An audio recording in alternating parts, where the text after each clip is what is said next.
High বন্ধুরা, Jhuma Bengali kitchen থেকে YouTube চ্যানেলে তোমাদের সকলকে স্বাগত জানাই। আজ তোমাদের কাছে শেয়ার করতে চলেছি নিরামিষ ফুলকপির রেসিপি।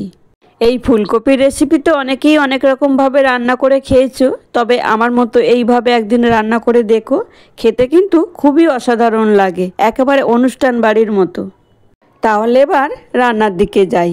সবার প্রথমে আমি 3টে ফুলকপি নিয়েছি, আর ফুলকপিগুলো ছোট ছোট টুকরো করে কেটে রেডি করে নেব।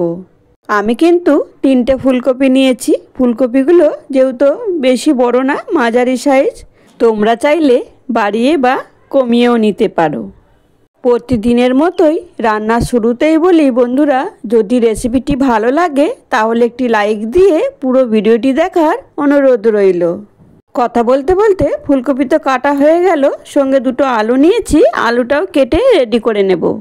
আলুটাও তোমরা তোমাদের প্রয়োজন মতো নিও। আলু কেটে জলে ভিজিয়ে দিলাম। এদিকে গ্যাসের ফ্লেম অন করে কড়াইতে জল বসিয়েছি, দেখো জল ফুটে গেছে। এবার 5 মিনিটের জন্য ফুলকপিগুলো ভাপিয়ে নেব। এবার দেখো 5 মিনিট হয়ে গেছে। এবার আমি ফুলকপিগুলো জল থেকে তুলে নিলাম। এবার মশলাটা রেডি করে নেব। এখানে আমি কয়েক টুকরো আদার কুচি দিয়েছি, আর ভাজা মশলা, সঙ্গে 4-5টা কাঁচা লঙ্কা। এরপর আমি একটু জল দিয়ে মশলাটা পেস্ট করে নেব। আর 2টো বড় সাইজের টমেটো নিয়েছি, আর টমেটোগুলো এইভাবে কেটে রেডি করে নেব। এদিকে গ্যাসের ফ্লেম অন করে কড়াই বসিয়ে দিয়েছি, আর কড়াই গরম হয়ে গেছে। প্রয়োজন মতো সাদা তেল দিয়ে সামান্য হলুদ অ্যাড করে দিলাম। এরপর ভাপিয়ে রাখা ফুলকপিগুলো বেশ ভালোভাবে নেড়েচেড়ে ভেজে নেব। সকল বন্ধুদের বলি, আজকে আমার এই রেসিপি যদি তোমাদের ভালো লাগে তাহলে একটি লাইক, কমেন্ট, শেয়ার ও সাবস্ক্রাইব করে পাশে থাকার অনুরোধ রইল। তোমাদের সঙ্গে কথা বলতে বলতে দেখো ফুলকপি আমার ভাজা হয়ে গেছে। এখন আমি তেল থেকে তুলে নিলাম। দেখো কত সুন্দর হয়েছে। এখন আরও একটু তেল আমি অ্যাড করে দিয়েছি, দিয়ে ফোড়নে দিলাম তেজপাতা, জিরে, শুকনো লঙ্কা, সঙ্গে কেটে রাখা আলুগুলো দিয়ে এবার নেড়ে ছেড়ে 2 থেকে 3 মিনিটের জন্য ঢেকে দিয়েছিলাম। এবার একটু নেড়ে চেড়ে নিয়ে স্বাদ মতো লবণ, হলুদ, লঙ্কার গুঁড়ো ও কেটে রাখা টমেটো দিয়ে বেশ ভালোভাবে নেড়ে চেড়ে নেব।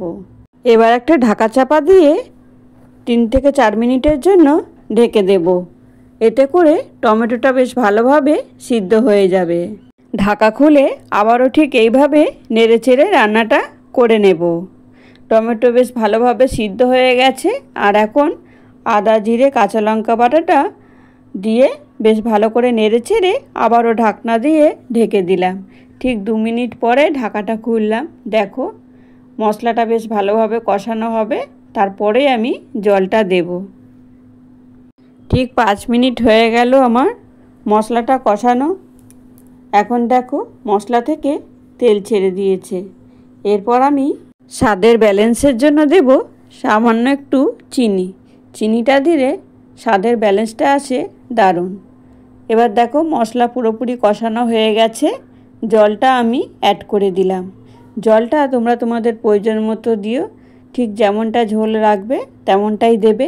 আমি এখানে মাখো মাখো টাইপের করব, তার জন্য আমি ঝোলটা কমই রেখেছি। ঢাকা দিয়ে 2 থেকে 3 মিনিট ঝোলটা ফুটিয়ে নিলাম। এরপর ভেজে রাখা ফুলকপিগুলো ঝোলের মধ্যে অ্যাড করে দিলাম। এবার একটু নেড়ে চেড়ে নিলাম।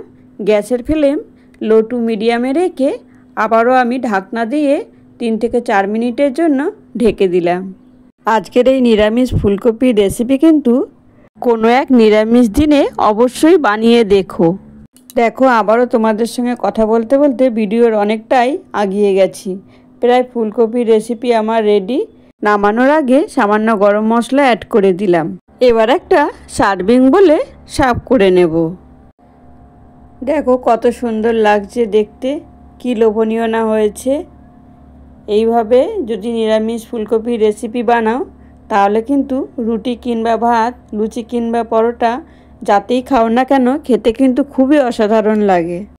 আজকের ভিডিওটা এখানেই শেষ করলাম। ফিরে আসছি আবারও কোনো রেসিপি নিয়ে। এখন সকলে সুস্থ থেকো, ভালো থেকো, সকলকে ভালো রেখো। আর এতক্ষণ সময় তোমরা আমার পাশে থেকে পুরো ভিডিওটা দেখার জন্য তোমাদেরকে অসংখ্য ধন্যবাদ।